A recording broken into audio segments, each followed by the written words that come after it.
Installing Vantage Shutters is an easy process, but there's one step that can be a bit intimidating.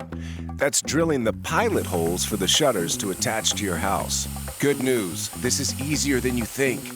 We're going to give you the drill on drilling pilot holes. To install these great-looking Vantage Shutters, you'll first drill holes in the shutter and then use a pencil to mark the placement of 4 or 6 pilot holes, depending on the size of the shutter, so be sure to check the installation instructions. We're making holes for the shutter lock fasteners to be hammered into the hole later. Now, drilling your holes. You'll need a 1/4-inch drill bit.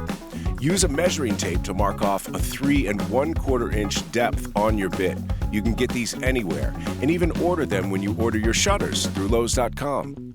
Selecting the right drill bit for your home's exterior is really important. Consult with a Lowe's associate if you need help. These holes are straightforward pilot holes. Get your eyewear in place, straighten your drill using both hands, then give a light push as you drill into the depth of your mark. Then back the drill out. You're all set to install your shutters. Hold them up, then gently use a mallet or hammer on the shutter lock fasteners. It's very easy. That's the drill on drilling. Now, get a great new look with your Vantage Shutters.